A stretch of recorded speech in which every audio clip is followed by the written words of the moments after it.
Hello, everybody. This is a Lamley Saturday Showcase Nissan GTR. I do gassers, I do JDM, I do GTRs. Doesn't that seem what it always is? But when you've got so many cool models, you got to feature what's cool. And that is what is coming from Hot Wheels right now, because I've got all of the Hot Wheels Nissan GTRs in front of me with two new ones that I was able to take home with me from the Hot Wheels convention to showcase as well. That's why I'm doing the Saturday Showcase, to give you this Nissan GTR update from Hot Wheels. But let's walk through what we've got so far. Mostly the 2009 GTR, two of the new, what was this? It's the second generation, but it's the 2017 Nissan GTR.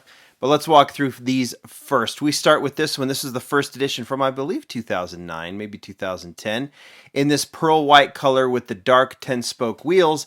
That's how it started. About mid-run, it switched to the chrome wheels. So we saw two of those when it debuted.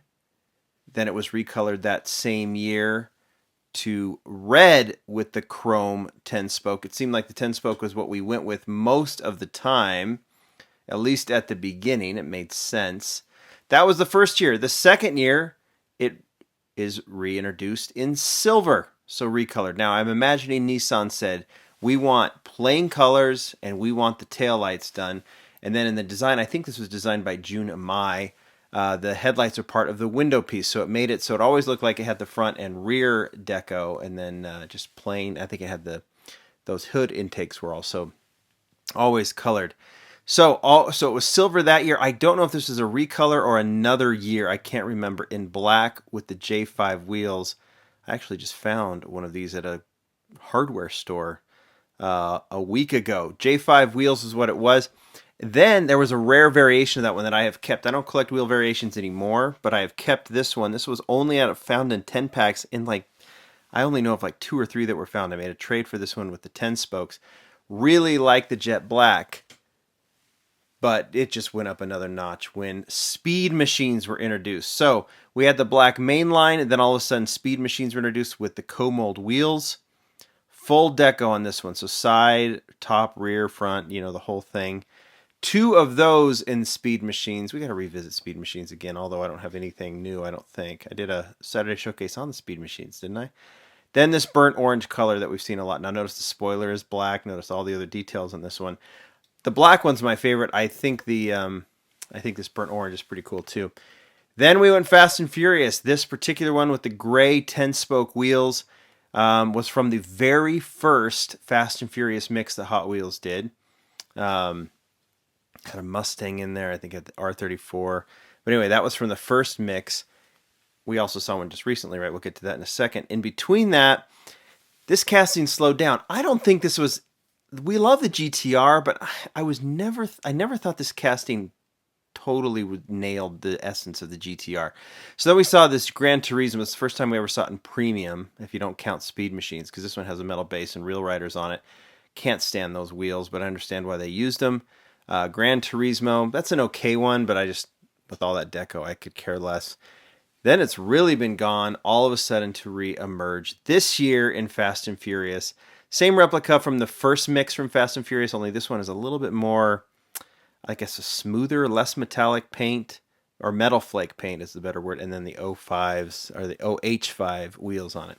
Like I said, the casting doesn't have the mean stance that the GTR does, and that was the only thing it was missing. All the detail is there, but it just kind of missed the mean stance. But that's it. That's 1, 2, 3, 4, 5, 6, 7, 8, 9, 10, 11 versions. We might see it again here and there, but I think that casting was totally upstaged by this casting. This is Rio Asada's 2017 GTR, second generation GTR. Same essential silhouette, but some updated details. This burnt orange version with the gray J5s, one of the best models from last year, from 2017. Just a phenomenal casting. I thought it was better. A lot of people disagreed with me, but I thought it was better than the Tomica Limited Vintage, to be honest. And then recolored in gray. Just a phenomenal detailed model. So beautifully done by Rio Asada. and one that we are going to see for a while. There you go. That's all of the GTRs except for these next two. Now, how do you talk about these? Well, let's show you what they are first. Before we talk about this, should we open them up? Let's open them up.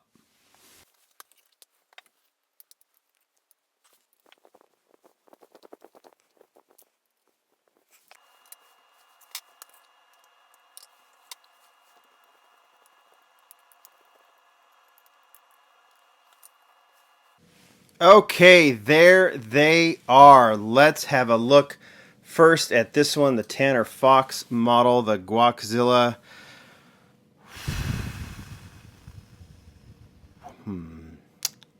Well, I really like the casting. Right?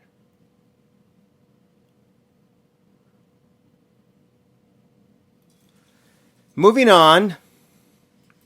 This is beautiful. Toy Fair 2019. We've talked about these models before. The Toy Fair models are used by Mattel in-house to promote their upcoming line. These are given to vendors, retail reps that come to preview all of Mattel's lines. That be it Barbie, Matchbox, Hot Wheels, you name it. They're there. And so I've showcased the Porsche from Matchbox. This is Hot Wheels version. The Nissan GTR just kind of shows where they are. Now we see those new reel riders that we've seen on the Silvia, right? So they have debuted at this point. Here they are on the Nissan GTR with the red-lipped reel riders. But you can see how beautiful these are. Now, in order to get these, you have to hope that someone puts them up on eBay. That's just the way it goes. Matte black stripe. There you are. That is the full Hot Wheels Nissan GTR collection. I think we're up to about 15 models at this point. If you're collecting all of them and you're pursuing these more hard-to-find Tanner Fox and Toy Fair versions, let me know. It'd be cool to see your collection. Thanks, everybody. Bye.